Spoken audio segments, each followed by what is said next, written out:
السلام علیکم ناظرین، ایم آر نیوز اسٹوڈیو سے میں ہوں کنزاسنم۔ سب سے پہلے نیوز ہیڈ لائنز۔ شہر قائد میں گرد آلود ہواؤں کا سلسلہ ختم ہو چکا۔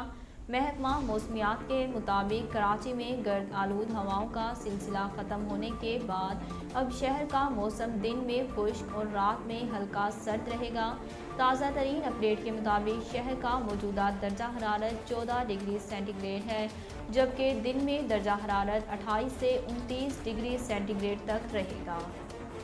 عالمی وبا کرونا کیسز میں اضافے کے بعد آزاد کشمیر کے علاقے بھنبھر میں تمام تعلیمی ادارے بند کرنے کا اعلان کر دیا گیا۔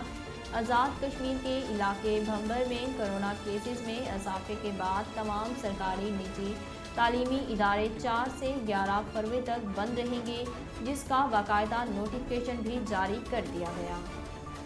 اس سے قبل کرونا کیسز آنے پر ضلع بھنبھر میں 49 تعلیمی ادارے پہلے ہی بند کیے جا چکے تھے۔ دوسری جانب اسلام آباد میں کرونا پھیلاؤ کے باعث مزید 5 تعلیمی ادارے سیل کرنے کا فیصلہ کیا گیا۔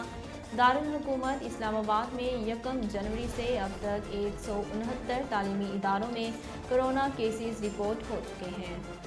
پاک فوج کے ترجمان نے کہا ہے کہ بھارتی آرمی چیف کا طاقت کی بنیاد پر جنگ بندی کا دعویٰ بے بنیاد ہے۔ پاک فوج کے شعبہ تعلقات عامہ ISPR کے ڈائریکٹر جنرل DG نے بھارتی آرمی چیف کے طاقت کی بنیاد پر لائن آف کنٹرول LOC پر جنگ بندی کے دعوے کو مسترد کر دیا۔ DG ISPR کی جانب سے جاری بیان میں کہا گیا کہ بھارتی آرمی چیف کا طاقت کی بنیاد پر جنگ بندی کا دعویٰ بے بنیاد ہے۔ 2 سالہ بچہ کھیلتے ہوئے پانی کے تالاب میں گر گیا اور جاں بحق ہو گیا۔ جامپور کے علاقے داجل نوشہرہ غربی میں 2 سال کا بچہ کھیلتے ہوئے پانی کے تالاب میں جا گرا اور جاں بحق ہو گیا۔ واقعے کی اطلاع ملتے ہی ریسکیو 1112 کی ٹیمیں موقع پر پہنچ گئیں اور سرچنگ شروع کر دی۔ کراچی میں تھانہ آرٹلری میدان کی حدود میں 3.5 کروڑ روپے کی ڈکیتی کا واقعہ پیش آیا۔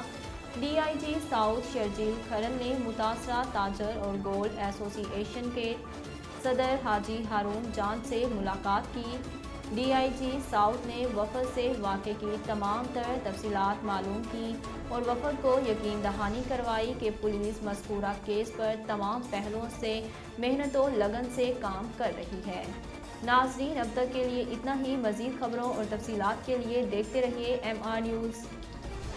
اہلیان لیا کے لیے خوشخبری، MR نیوز چینل لا رہا ہے لیا سے روزنامہ MR news. Editor in chief Muhammad Rehan Rohani. اب آپ رہیں گے ہر خبر سے باخبر۔ اشاعت کا 35 سالہ تجربہ، خوبصورت اشاعت کے ساتھ بہت جلد روزنامہ MR نیوز کا آغاز۔